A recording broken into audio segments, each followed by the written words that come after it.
그러면 오늘 하나님께서 우리에게 주시는 말씀 전하도록 하겠습니다.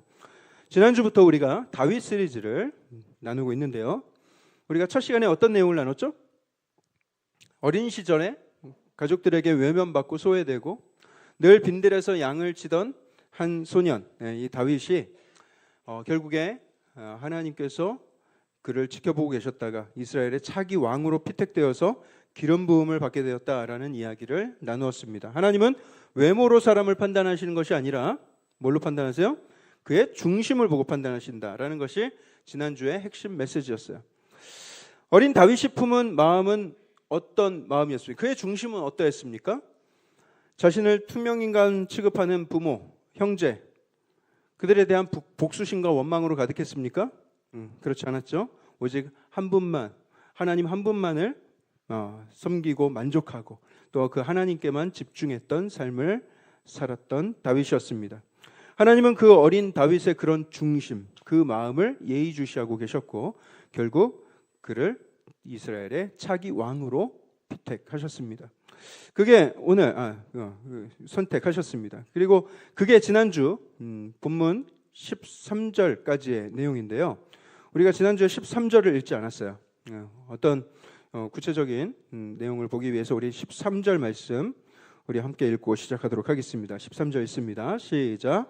사무엘이 기름 뿔병을 가져다가 그의 형제 중에서 그에게 부었더니 그날 이후로 다윗이 여호와의 영에게 크게 감동되니라. 사무엘이 떠나서 라마로 가니라. 네, 엉뚱한 걸 보여주셨어요. 제가 다시 한번 읽어드릴게요.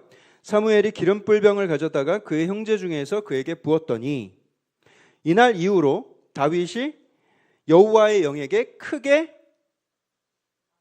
감동되니라. 사무엘이 떠나서 라마로 가니라.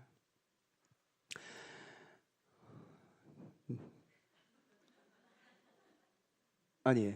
네. 자, 이제 다윗이 왕으로 기름을 받았으니 여러분 기대되는 게 뭡니까? 그의 삶이 뭔가 좀 드라마틱하게 확 바뀔 게 이제 좀 기대가 되지 않습니까? 그런데 다윗의 삶이 전혀 그렇지 않았어요. 사무엘이 떠나간 뒤로 형들의 시기와 질투를 더 이렇게 크게 마주했을 수도 있고요. 아버지 이새가 그를 더 어색하게 대했을지도 모르겠습니다. 분명한 것은 왕으로 기름 부음을 받은 그 사건 이후에도 그 가정에서의 다윗의 입지가 전혀 나아지지 않았다라는 거예요. 상황은 전혀 달라지지 않은 게 맞는데 그런데도 불구하고 다윗 내면에 엄청난 역사가 일어나고 있었습니다. 어떤 변화죠? 다윗이 여호와의 영에 크게 감동되었다라는 거예요. 이제 하나님의 영이 다윗에게 임했습니다. 그리고 그는 하나님의 영으로 충만하여서 성령이 이끌어가는 인생이 되었던 거예요.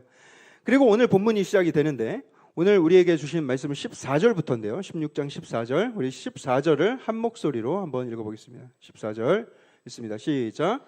여호와의 영이 사울에게서 떠나고 여호와께서 부리시는 악령이 그를 번뇌하게 한지라. 여호와의 영이 사울에게서 떠났다. 이렇게 기록하고 있죠. 13절에 아까 우리가 읽은 13절에 여호와의 영이 다윗에게 크게 임했다. 이렇게 기록했는데 지금 그것과 극한 대조를 보이고 있는 것입니다. 자, 여호와의 영이 사울을 떠났으니까 이제 어떤 일이 벌어지는가? 여호와께서 부리시는 악령이 사울을 번뇌하게 했다 이렇게 기록하죠. 어떤 분들은 아니 하나님이 뭐 사탄 마귀를 막 꼬봉 부리듯이 막 부리시면서 이렇게 사람을 막 괴롭히는 하나님이신가 이렇게 오해할 수도 있어요. 하지만 여기서 하나님이 그들을 부렸다는 것은 그런 게 아니라 결국 사탄 마귀도 하나님의 통치하에 있다는 것을 나타내는 것입니다. 하나님의 지배 안에서 움직인다. 그래서 사탄 마귀는요 하나님을 대적하는 존재들이죠. 그런데 우리가 오해하지 말아야 될 것은 이 사탄 마귀가 하나님과 막 동등한 힘을 가지고 막 강대강으로 이렇게 하나님께 맞서는 것이 아니라 하나님 권세 아래, 하나님 발 아래 있는데 불법적으로 몰래 악한 일들을 행하는 존재들이라는 거예요. 그래서 하나님께서 지금 사울을 떠나셨으니 이제 그 영혼, 사울의 영혼은 빈집이 되었어요. 여러분 빈집이 어떤 현상이 벌어지는지 아십니까? 주인 없는 빈집에는요 강도도 꼬이고요 거지도 꼬이고 비행 청소년들도 늘 드나듭니다. 사울의 영혼도 그런 식으로 사탄 마귀에게 불법 점거를 당하게 되고 있는 것이죠.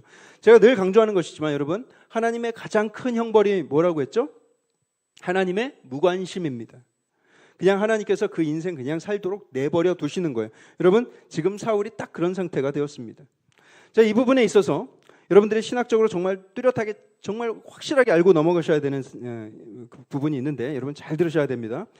왜냐하면 여러분들이 자칫 이 부분을 읽으실 때 우리도 죄를 지으면 우리 안에 계신 성령께서 우리를 떠나실 수도 있겠구나. 우리가 구원을 잃어버릴 수도 있겠구나. 이렇게 생각을 할 수도 있어요. 그러면 나에게도 악한 영이 임할 수도 있겠네. 이런 생각을 할 수도 있을 것 같아요. 중요하니까 제가 여러분들한테 결론부터 말씀을 드리자면 절대로 그런 일은 벌어지지 않습니다. 오늘날 이 성령 시대에는 그런 일이 일어나지 않습니다. 그때는 맞았으나 지금은 틀리다는 거예요. 당시 구약 시대에는 하나님께서 선택한 사람들에게 하나님이 영을 주시기도 하고 또 그가 불순종을 거듭하면 그를 떠나시기도 하고, 다윗도 그거를 알고 훗날 시편에서 이렇게 노래해요. 나를 주 앞에서 쫓아내지 마시며 주의 성령을 내게서 거두지 마소서, 이렇게 노래를 합니다.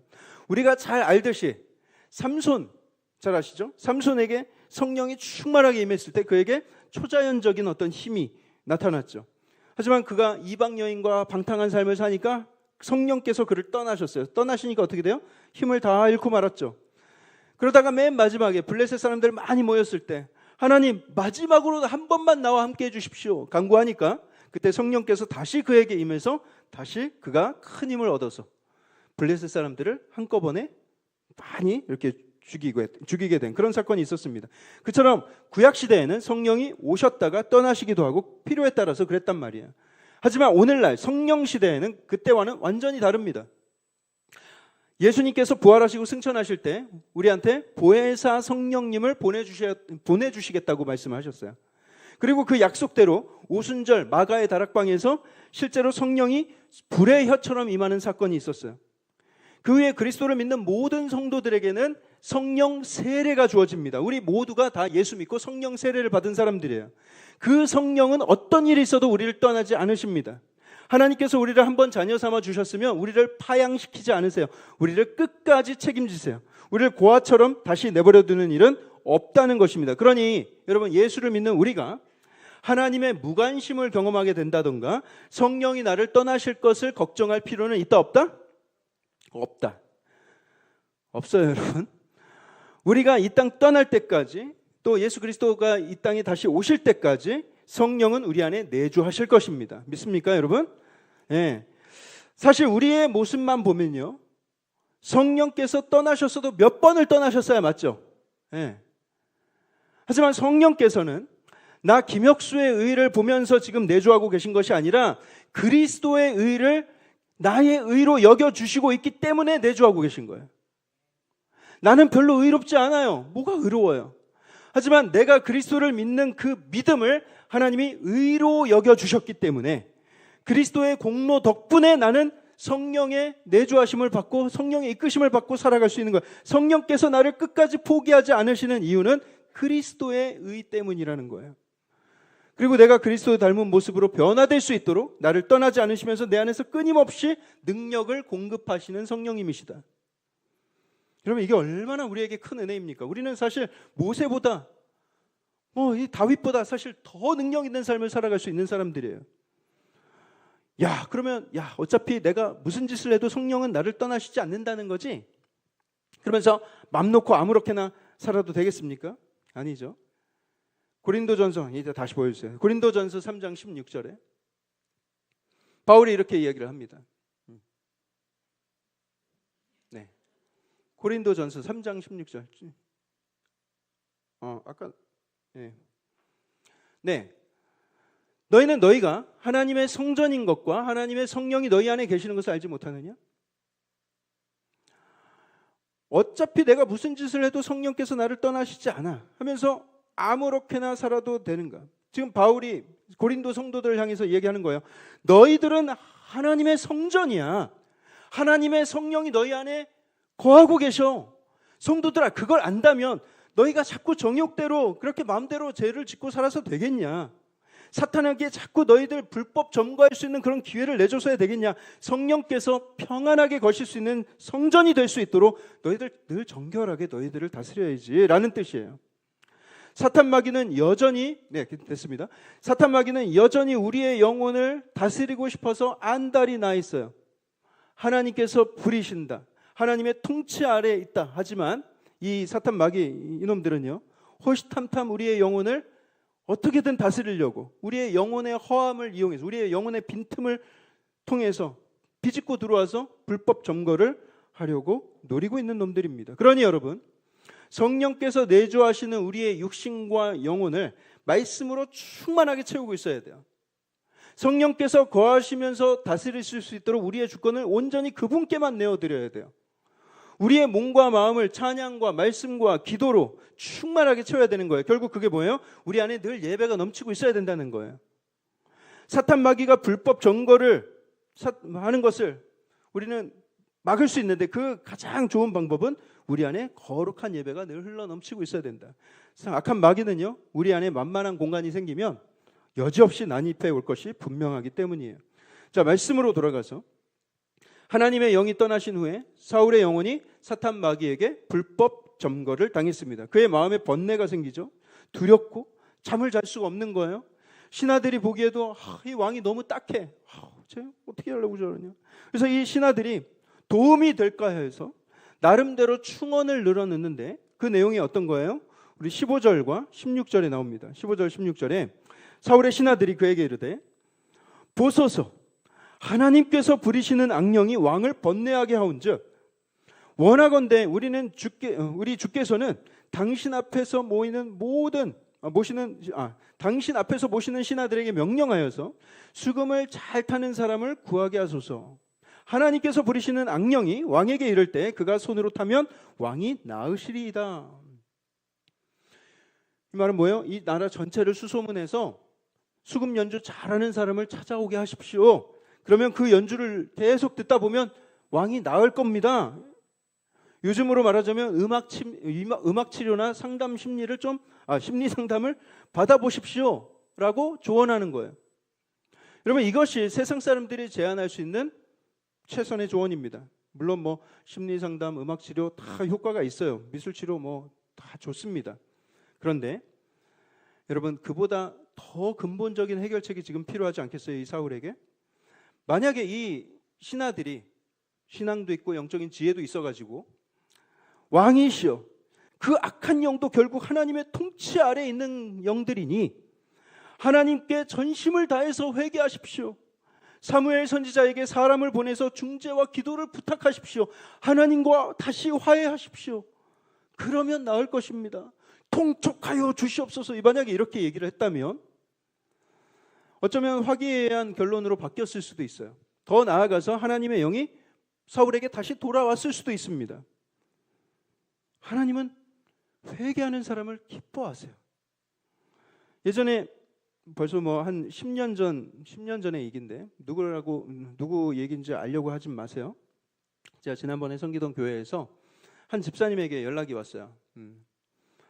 제가 그 전화를 딱 받자마자 이거 상황이 굉장히 심각한데라는 것이 딱 감이 오는 게, 그게 왜 그러냐면 수화기 너머로 저쪽에서 남자 비명 소리가 들리는 거예요. 막 비명 소리가 들리는 거예요. 집사님 무슨 일이세요? 목사님, 저희 남편이요, 새벽부터 계속 다리가 아프다고 지금까지 저러고 있어요. 저렇게 계속 비명만 지르네요. 너무 아파서 일도 못 나가고 병원만 다녀오고, 근데 병원에서도 원인을 알 수 없대요. 근데 병원을 3군데를 다녀왔는데 3군데 다 뭔지 모르겠다고. 이게 왜 이러지? 그러는데 어떤 한 병원에서만 이 디스크 쪽에 약간의 어떤 돌기 같은 게 생겼는데 확실하진 않지만 그것 때문에 생기는 통증인 것 같다. 그걸 제거하는 수술을 한번 해볼 수는 있다. 이렇게 얘기를 하는 거예요. 이거 원인이니까 이거 제거하면 낫습니다. 이게 아니라 그거일지도 모르는데 수술해 보겠느냐, 이런 느낌이에요. 이게 얼마나 답답한 상황입니까? 그래서 제가 전화를 끊고 일단 그 집으로 달려갔어요.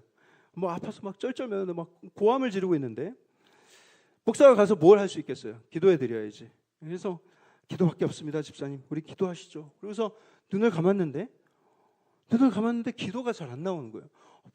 뭐라고 기도하지? 아니 뭐 기도하면 되잖아요. 뭐 하나님 늘 하는 우리 뭐 병자들을 위한 기도 있잖아요. 근데 말이 안 나오고 마음이 막 답답한. 근데 그 상황 속에서 하나님께서 저에게 어떤 감동을 주시는데 제 마음에 죄를 회개시켜라라는 그런 감동을 주시는. 죄를 회개시켜라. 근데 아니 하나님 지금 이 앞에서 쩔쩔매는 사람 이 앞에서 무슨 죄를 어떻게 내가 얘기합니까? 어떻게 죄 회개라는 말을 어떻게 하겠습니까? 그러면서 그냥 뻥 하고 있는데 기도가 안 나오는 거예요. 계속 죄를 회개시켜라 이런 그런 감동을 주시는데 제가 다시 눈을 뜨고 집사님을 바라보면서 물었어요. 집사님, 오해는 하지 않으셨으면 좋겠고요. 우리가 뭐 하나님께 뭔가를 간구할 때 우리가 정결한 마음으로 하나님 앞에 간구해야 되지 않겠습니까? 그래서 제가 여쭙는데 혹시 제가 기도하기 전에 하나님께 회개하고 싶은 집사님 어떤 잘못이나 죄가 있습니까? 조심스럽게 물었어요. 조심스럽게. 정말 조심스럽게 물으면서도 이게 무슨 내가 지금 병자 앞에서 지금 무슨 얘기를 하고 있는 거야 막 자괴감이 들고 그랬는데 그 집사님이 제 이야기를 듣고 한숨을 푹 내쉬더니 구두장이 꺼지는 줄 알았어요. 그러면서 하시는 말씀이 목사님 사실은요 하면서 말씀을 하시는데 뭐냐면 오래전에 자기 고향 친구가 자기한테 큰 돈을 빌려갔는데 자기한테 너무 큰 돈인데 이 친구가 갚을 생각을 안 하는 거예요. 근데 다른 친구들을 통해서 들어보니까 얘가 막 여행 다니고 호의호식하고 막 잘 지낸다는 얘기를 들은 거예요. 아니 그럴 돈 있으면 내 돈부터 좀 갚지. 나는 이렇게 쪼들리게 살아가고 있는데 막 미워하고 원망의 마음이 막 드는 것이죠. 근데 이 친구가 그 고향에 선친한테 물려받은 산이 있는데 그 산 어딘가에 이제 산삼을 심어서 키운다는 얘기를 듣게 된 거예요. 이게 뭐 장례삼이라고 합니까? 산양삼? 하여튼 뭐 산삼을 재배하는 어떤 그런 일을 들은 거예요. 그 사실을 알고는 또 다른 고향 친구랑 계획을 세워가지고 새벽에 동트기 전에 반대편에서 산에 넘어와서 그 산양삼을 죄다 캐다 팔아서 내가 이거를 돈을 갚게 만들어야 되겠다. 그래서 그 계획을 세웠는데 하필 또 그 가기로 한 날이 주일이었던 거예요. 근데 그 전에 아내한테 약속을 하고 하나님께 다짐을 한 거예요. 내가 다시는 주일 안 빠지겠습니다. 제가 주일 열심히 주님 앞에 나와서 헌신도 하고 봉사도 하고 그러고 살겠습니다. 약속을 했는데 이 친구 미운 마음에 주일날 약속을 해버린 거예요. 근데 그 계획을 세운 그 날부터 다리에 어마어마한 통증이 찾아오는데 이 뭐 감당이 안 되는 거예요. 비명밖에 안 나오는. 일도 못 나가고 20년 다니던 직장에서 이제 막 잘릴 판이에요. 이거 도저히 정상적인 생활을 할 수가 없어. 일어날 수도 없어. 그 약속한 친구한테 전화를 했대요. 아니야 나 오늘 이거 아파서 못 갈 것 같다. 그러니까 놀라운 것은 그 같이 가려고 했던 친구도 똑같이 다리가 아픈 거야. 와 제가 그 얘기를 듣고 소름이 확 들면서 그래 확신을 가졌어요. 이건 분명히 하나님께서 이거 회개하게 하시느라고 주시는 고통이구나. 그러니 집사님 이거 분명히 하나님께서 이거 회개하시길 원하시는 것 같은데 집사님 하나님께 지금 회개하시죠. 제가 볼 때 지금 안수기도 하고 이게 중요한 게 아니라 집사님이 직접 하나님께 회개의 기도를 한번 올려보십시오. 그래서 그 집사님이 막 정말 낮은 마음으로 하나님께 떠듬떠듬 막 이렇게 진심을 다해서 회개의 기도를 하시는데 하나님 잘못했습니다. 용서해 주세요. 제가 그 친구를 용서하겠습니다. 주일도 빼먹지 않겠습니다. 그러면서 굉장히 어린아이처럼 순수한 마음으로 구체적으로 이렇게 회개를 하시더라고요. 제가 그 회개기도 하시는 걸 보면서 하나님 고쳐주시겠구나 확신이 들었어요. 하나님 일하시겠구나. 그리고 제가 마지막으로 안수기도를 정성껏 해드렸어요. 하나님 고쳐주십시오. 회개했지 않습니까? 기도하면서 느껴지는 게 하나님 지금 일하고 계시는구나. 하나님이 기도할 때 하나님이 일하고 계시다는 느낌 여러분 아시죠? 모르세요? 어떻게 모를 수가 있지? 예수님 이름으로 기도합니다. 아멘. 한 다음에 기도를 딱 마쳤는데 신음소리가 사라졌어요. 할렐루야. 예, 제가 그 다음에 확신을 가지고 왔어요. 집사님, 제 손 한번 잡아보십시오. 자, 일어나 보시죠. 한번 이 자리에서 일어나 보세요. 제가 그분 양손을 잡아서 딱 이렇게 세웠는데 그분이 막 그 자리에서 걷고 뛰고 하는 모습을 보았으면 참 좋았을 텐데. 아이고 그러면서 막 푹 주저앉는 거. 아이고 푹 주저앉는 거야.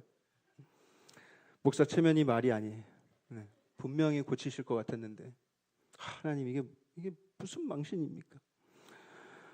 집사님 계속해서 기도 열심히 하시고 내일 일단 수술 잘 받으시길 바라겠습니다. 그리고서 황급히 자리를 떴어요. 너무 쪽팔려서. 하나님께 막 서운한 마음이 막 하나님 이게 뭡니까? 목사 체면 좀 한번 살려주시지. 근데 다음 날 해가 뜨자마자 문자가 왔어요. 그 집사님이신데 이분이 얼마나 흥분하면서 이 문자를 보냈는지 오타가 절반이에요. 목사님, 저 아침부터 기적같이 걸어다니고 있어요. 저 지금 출근하는 길이에요. 감사합니다. 나중에 다시 연락드릴게요.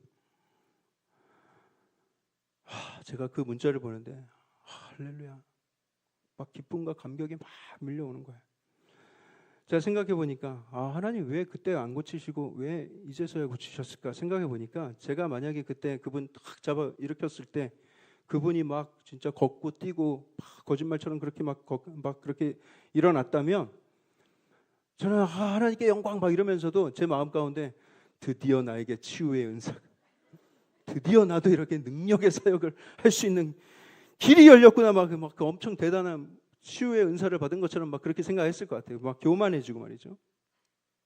그런데 제가 떠나고 나서 이 두 분이 계속해서 하나님께 회개하면서 간절히 기도하셨다고 해요. 형식적인 회개가 아니라 진정으로 몇 번이고 또 울고 또 회개하고 그렇게 구원을 바랬을 때 하나님께서 용서하시고 치유해 주시더라. 아침에 일어나니까 하나도 안 아프더라. 의인의 간구는 역사하는 힘이 큼이니라. 여러분 그분도 그렇고 또 사울도 그렇고 우리 누구나 다 마찬가지예요. 누구나 다. 하나님은요 진정한 회개가 있다면 어떤 죄든지 하나님의 은혜를 과소평가하지 마세요. 하나님의 은혜는 어떤 죄도 용서하실 수 있는 하나님의 은혜입니다. 또다시 자비를 베푸실 수 있는 하나님이세요. 하나님의 자비와 긍휼은 우리가 상상하는 수준 이상입니다. 하지만 오늘 본문의 사울, 여러분 우리는요 이 사울과 같이요 끝까지 뉘치지 않고 끝까지 회개하지 않는 경우가 너무나 많이 있어요. 여러분 그러면 하나님의 자비를 볼 기회도 없는 것입니다. 많은 경우에 우리가 사울과 같은 선택을 하며 살아간다는 거예요. 진짜 해결해야 될 죄의 문제는 다 그냥 그대로 두고 세상의 위안, 세상의 어떤 그 상담, 심리 상담, 음악 치료, 마취제, 진통제 이런 것만 원하는 모습으로 살아가는 것이죠. 여러분 그러면 그 안에 진짜 문제는 계속 그냥 골마가는 거예요. 그냥 반창고 붙이고 데일밴드 붙이고 그냥 계속 그 안에서 곰게 두는 거예요. 근본적인 치료가 아니죠. 여러분 지금 음악 치료가 필요하다는 이 신하들의 의견이 있었어요. 좋은 의견은 아니지만 뭐 사울도 제대로 된 판단을 할 수 없으니까 그래서 수소문해 보니까 왕궁에서 근무할 음악 치료사로서 적합한 인물 한 명이 거론이 되는데 그의 이름 그 유명한 다윗이죠. 18절을 보실까요? 18절에 우리 함께 한 목소리를 읽어보겠습니다. 시작.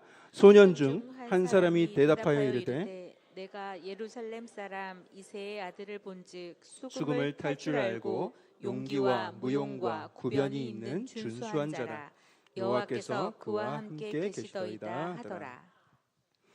어떤 사람은 이 장면을 보면서 다윗의 수금 타는 실력이 온 유대에 쫙 널리 퍼져서 알려졌을 것이다 이렇게 주장을 하는 분들이 계세요. 하지만 그럴 가능성은 굉장히 희박합니다. 지금 그렇게 유명했다면 뭐 이 왕궁에서 그 정보를 모를 리가 없죠.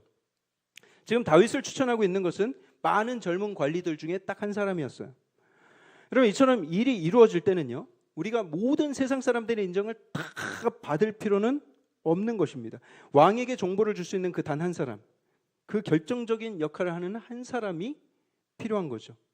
여러분 우리 인생에도 우리가요 이런 사람을 만날 기회들이 있습니다. 그리고 또 한 가지 중요한 것은 우리 인생에도 우리가 이런 사람이 되어줄 기회가 있습니다. 세상의 표현으로는 귀인이라고 하죠. 근데 우리는 교회에서는 우리는 이것을 만남의 축복이라고 합니다. 왜냐? 하나님의 예비하심이 있고 모든 만남이 결국 하나님의 계획 안에서 복으로 이루어진 것을 우리는 인정하기 때문이죠. 그 소년이 다윗을 어떻게 알게 됐는지 모르겠지만 이렇게 묘사를 합니다. 묘사 하나하나를 잘 살펴보세요. 방금 읽은 구절. 베들레헴 사람 이새의 아들이다. 다윗의 이름은 잘 모르는 듯해요. 그냥 베들레헴 어디 살고 있는 이새의 아들이라고 들었다. 그런데 그가 수금을 탈 줄 안다. 수금을 잘 연주한다. 이게 제일 중요하죠. 그리고 그에게 용기가 있다. 영어 표현으로는 그는 a brave man이라는 표현을 썼어요. 그리고 무용과 구변이 있다. 여기서 무용이라는 것은 영어 성경으로는 그는 warrior다. 그는 전사다 이런 표현을 썼고요. 그리고 구변이 있다라는 것은 he speaks well. 말을 잘한다라는 그런 표현을 썼어요. 이 세 가지를 쭉 한번 보세요. 여러분, 이게 베들레헴 그 근교에서 그 시골에서 먼지를 뒤집어 쓰는 이 목동에게 이런 능력이 가능한 능력인가? 학원이 있는 것도 아니고 수금은 누가 가르쳐 주는 것도 아닌데 얘가 수금을 너무 잘 타는 거예요. 어디 스피치 학원을 다닌 것도 아닌데 말은 너무 잘해. 나중에 보니까 글도 너무 잘 써. 싱어송라이터. 너무 잘. 싸움의 기술도 뭐 혼자 터득한 거예요. 누구한테 배운 게 아니에요. 태권도 학원 이런 게 뭐 있었겠어요? 이게 어떻게 가능했을까 이 소년에게? 여러분, 하나님을 너무 사랑하니까 그 마음으로 하나님을 찬양하고 싶었던 사람이었어요. 여러분, 우리가 사랑에 빠지면 막 다 시인이 되지 않습니까? 네, 러브레터의 시 한 편 받아보셨잖아요. 그러니 여러분, 하나님을 사랑하는 마음이 있으니까 막 시가 막 저절로 나오는 거예요. 수금을 잘 연주하고 싶은 마음, 하나님께 최고의 찬양을 올려드리고 싶은 마음으로 매일같이 연주하면서 연습했던 거예요. 또 여러분, 혼자 다니는 목동이 말을 잘할 수 있는 거, 여러분 이건 기적 같은 은혜예요. 하나님을 찬양하는 시를 짓고, 그게 다 글쓰기 훈련이죠. 글을 많이 쓰니까 말을 잘하게 된 거예요. 또 그가 하나님을 찬양하면서 생긴 능력이라고 할 수 있죠. 전사가 되는 것, 무용에 능한 워리어가 된 것은 뭐 때문이겠어요? 양을 사랑하는 마음, 이 양을 지키겠다는 그 책임감, 그렇게 목숨처럼 이 양들을 사랑하고 지키려고 하다 보니까 자연스럽게 곰을 대적해야 되고 사자를 대적해야 되고, 그래서 굉장히 뛰어난 워리어가 된 것입니다. 매일매일 하나님을 사랑하고 하나님을 예배하고 자기에게 주어진 일을 사랑하고 욕심 부리지 말고 않고 그 하나님을 성실하게 하루하루 최선을 다해서 살았던 다윗. 그때 하나님께서 이런 만남의 축복을 통해서 그 길을 열어가시더라. 그러니 여러분, 우리도 이와 같이 하루하루 감사와 기쁨으로 예배로 충만한 삶을 살고요, 주어진 일에 최선을 다하고 그렇게 살다 보면 하나님께서 하나님의 때에 하나님의 방식대로 좋은 만남의 축복을 허락하시기도 하고 우리의 길을 형통케 인도하여 주시는 거예요. 여러분, 언젠가 내가 귀인을 만날 수 있을까 이런 생각만 할 게 아니라 또 나도 누군가에게 기회를 제공하고 축복을 해주는 귀인의 삶을 살고 있어야 된다는 거예요. 수금 실력에 용기도 있고 훌륭한 전사의 커뮤니케이션 능력까지. 그리고 마지막에 뭐예요? 마지막으로 그는 준수한 자라. 영어 성경에서는 a fine looking man, 그리고 handsome man 이렇게 기록했어요. 오? 잘생기기까지? 목사님, 다윗 잘생긴 거 맞네요. 와, 하나님도 외모 보시는 거 아니에요? 여러분, 하나님은 중심을 보시는 하나님이시죠. 여러분, 이 18절 이거 누가 한 말입니까? 하나님이 하신 말씀이에요? 아니에요. 이거는 그 신하들 중에 한 사람이 한 이야기입니다. 사람의 시선이 여전히 외모에 가 있지만, 그래서 뭐 다윗이 실제로 잘생겼을 수도 있지만 그것은 사람들의 관심일 뿐 하나님의 관심은 아니었다. 하나님은 여전히 그의 중심에 집중하고 계셨다라는 것이죠. 우리 청년들이요, 배우자로서의 어떤 이상형을 물어보면 굉장히 요즘 청년들 솔직하게 대답합니다. 그래도 저는 좀 매력적이게 생겼으면 좋겠어요. 예뻤으면 좋겠어요. 그래서 일단 외모를 1번으로 깔고 가는 경향들이 있어요. 그런데 18절을 보세요. 외모가 그 리스트 몇 번에 있습니까? 리스트 저 뒤쪽에 있죠. 외모 그렇게 중요하지 않다라는 것이 이 구절에도 드러나지 않습니까? 바라기는 저는 우리 교회 청년들이 이런 기준으로 배우자를 찾으면 참 좋겠다라는 생각을 해봤어요. 여러분 잘 보세요. 수금 잘 타는 건 뭘 뜻하는 겁니까? 하나님을 전심으로 예배하는 자, 예배자의 삶을 사는 하나님 자녀. 용기가 있다는 건 뭐예요? 말씀 안에서 자기의 신념과 가치관이 분명한 사람입니다. 죄와 타협하지 않는 용기. 무용, 워리어라는 것은 하루하루 성실하고 책임감 있는 사람이고요. 능력을 갖춘 사람이에요. 능력도 있어야 돼요. 하는 일에 능력을 갖추고 전문성을 갖춘 사람. 구변이 있다. 말을 잘한다는 것은 대화가 잘 통하고 소통이 잘 되는 사람. 그런 다음에 인물이 있으면 더 좋은 것이고 인물이야 뭐 없으면 말고 이런 순서로 배우자감을 찾으면 틀림이 없다. 네, 우리 청년들 아무도 동의하고 싶어하지 않아요. 목사님도 뭐 사모님 외모에 반해서 결혼한 거 아닙니까? 아니에요. 전 외모는 맨 마지막에 봤어요. 19절로 넘어가 보겠습니다. 19절에 사울이 명령을 합니다. 사울이 이에 전령들을 이새에게 보내어 이르되 양치는 네 아들 다윗을 내게로 보내라. 네 아들 나한테 보내줘라. 사울은 다윗이 자신을 대체할 새로운 왕이라는 사실을 전혀 모르고 있어요. 다윗은요 지금 목동의 삶을 살다가 지금 왕이 되기 위한 수업을 공짜로 받게 된 거예요. 그 과정 속에서 다윗이 노력한 거 1도 없어요. 하나님이 일하시는 방식이 너무나도 기묘하죠. 아무 배운 것도 없는 이 목동에게 왕궁의 법도를 배울 수 있는, 왕실이 운영되는 방식을 코앞에서 보고 경험할 수 있는 엄청난 수업의 기회가 주어진 거예요. 이 모든 것이 굉장히 은밀하게 진행이 되고 있는 것입니다. 하나님의 일하시는 방식이에요. 이새가 다윗을 떠나보냅니다. 20절에 그냥 보내는 게 아니죠. 떡과 포도주를 잔뜩 싸서 보내요. 염소 새끼도 보내죠. 이 이새가 다윗을 보내는 마음이 어땠을까요? 여러분, 이 아들이 왕으로 기름 부음 받았다는 사실이 알려지게 되면, 왕실에 이게 알려지면 이 아들은 무사할 수 없어요. 바로 댕공 모가지예요. 그래서 마음이 굉장히 걱정이 되는 마음이 있을 거예요. 하지만 또 한편에 이 아들이 이제 이스라엘의 왕이 될 것이라는 것을 마음 가운데 기대가 생길 수도 있었겠죠.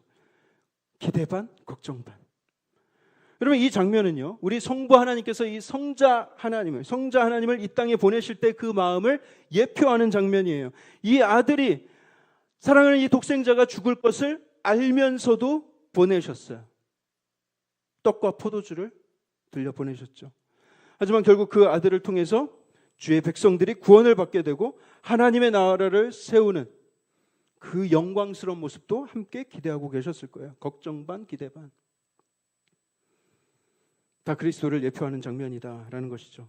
왕궁에 이제 다윗이 들어가게 되었는데 그 안에서 어떤 일이 있었는가? 21절에서 23절 말씀을 보세요. 21절에 사울이 다윗을 크게 사랑하였다. 그래서 자기의 무기 드는 자로 삼았다. 이렇게 기록하고 있습니다. 무기를 들게 하는 것은요, 여러분, 굉장한 신뢰가 필요한 거예요. 대통령이 자기 경호원을 못 믿으면 어떻게 경호원으로 세울 수 있겠어요? 늘 총 갖고 다니는데 경호원이 어느 날 총으로 날 쏠 것 같은 느낌이 들어. 그러면 그 사람은 어떻게 세우겠어요? 가장 믿을 만한 사람을 무기 드는 자로 세우는 것입니다. 다윗이 그런 총애를 받았다. 사울에게. 그래서 사울이 당장에 다윗과 장기 계약을 맺고 싶어 합니다. 그리고 23절을 보시면 다윗이 최선을 다해서 수금을 연주하니까 사울이 그 연주를 듣고 상쾌하게 나았다. 그리고 악령이 그에게서 떠나갔다 기록하고 있어요. 여러분, 악령들의 입장에서 한번 생각을 해보면 이 다윗이 연주하는 이 찬양, 이 수금 소리가 너무 괴로운 거예요. 너무 아름다운데 이 악령들한테는 너무 괴로운 거예요. 헤비메탈을 틀어줬으면 이 악령들이 막 파티를 벌였을 텐데 매일같이. 이 악령들이 굉장히 지금 수금 연주를 듣고 괴로워해요. 여러분, 그래서 그 악령들이 그 자리를 못 견디고 떠나가게 됩니다. 여러분, 우리가 찬양할 때 우리 안에 어두운 영들이 떠나가게 될 줄 믿습니다. 입을 벌려서 여러분 큰 소리로 찬양하세요. 찬양하는 가운데 여러분들의 마음에 있는 안개들이 걷히고요, 어둠들이 떠나가는 역사가 있을 것입니다. 아마 처음 음악 치료를 제안한 그 신하는 뭐 어떤 음악이든지 음악은 다 도움이 될 거야 이렇게 생각을 했겠지만 다윗은 왕 앞에서 어떤 음악을 연주했겠어요? 찬양을 했을 거예요. 아무 음악이나 다 도움되는 거 아닙니다, 여러분.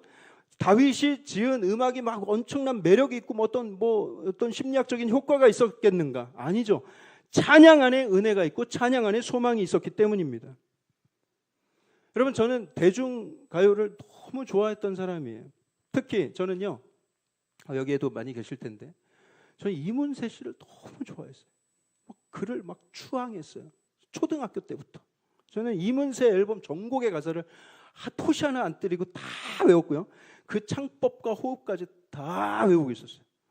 그런데 그분 음악을 안 들은 지 벌써 한 10년도 넘었을 거예요. 물론 뭐 지금도 가끔 이렇게 들려오면 너무 듣기 좋고 옛 생각도 나고 너무 아름다운 곡들이 많잖아요. 그런데요, 여러분, 그 가사 하나하나를 잘 짚어서 생각해 보면 허무한 이야기들로만 가득해요. 허무한 이야기들.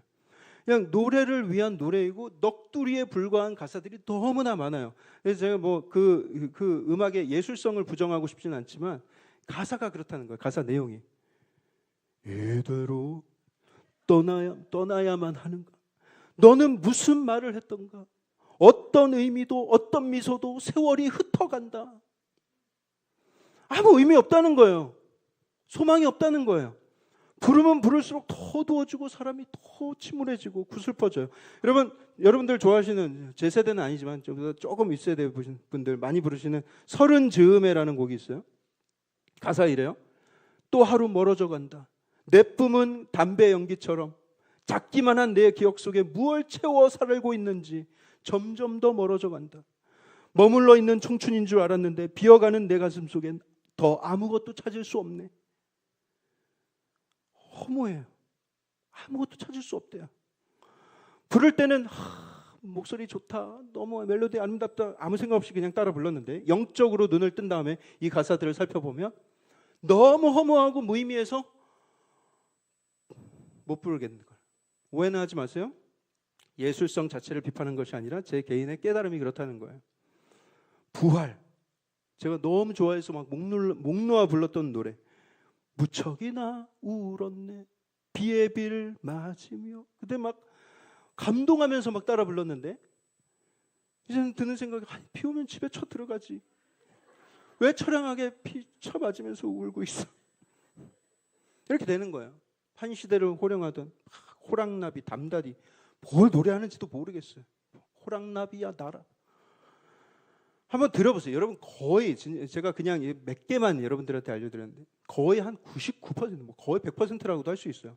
세상 노래들 그 안에 아무 의미 없습니다. 아무 의미가 담겨 있어요. 허공 속에 묻힌 이야기 말 그대로. 감수성이 많이 떨어져서 그런가? 아니에요. 진짜 무엇이 의미 있고 무엇에 소망이 있는지 제대로 발견했기 때문이에요. 허무한 것을 노래하는 삶을 살아서는 안 된다. 우리 믿는 자들은. 대중가요가 나쁘다 이거 말하는 거 아니에요? 뭘 노래하는지 알고 깨닫고 그래야 그것이 듣는 것도 의미가 있고 노래하는 것도 의미가 있는 거예요. 여러분, 하나님을 찬양하는 가운데 회복이 있고 치유가 이루어질 줄 믿습니다. 여러분들의 안에 담대함이 생기고 평강이 찾아오고 생기가 돌아올 거예요. 하나님의 임재가 찬양 가운데 임하고 있기 때문입니다. 단 찬양을 여러분 전심을 다해서 부르셔야 돼요. 정말 마음 다해서 like you really mean it. 내가 진짜로 하나님께 그렇게 원하는 것처럼 찬양 가사 하나하나에 진심을 담아서 하나님께 올려드려야 합니다. 그때 하나님께서 주시는 어떤 단순한 위로를 넘어서 영적인 싸움에서 반드시 승리할 수 있는 능력까지 함께 주시는 거예요. 두렵다. 내 영혼이 잠식당하는 것 같다. 미래에 대한 걱정과 두려움이 가득하다. 그러면 여러분, 그때마다 찬양을 들으시고 찬양을 힘차게 따라 부르세요. 여러분들 반드시 여러분들 안에 평강이 찾아오고 승리하게 될 줄 믿습니다. 사랑하는 성도 여러분, 우리는요, 하나님께서 지금 다윗을 왕으로 세우기 위한, 그래서 은밀한 역사를 지금 몰래 이루어 가시는 것을 우리는 봅니다. 다윗은 자신이 기름 부음을 받았다고 해서 달리 행동하지 않았어요. 갑자기 교만해지거나 형들 앞에서 거드름을 피우거나 그러지 않았어요. 다만 하나님께서 이끄시는 대로 하루하루 한 걸음씩 따라갔습니다.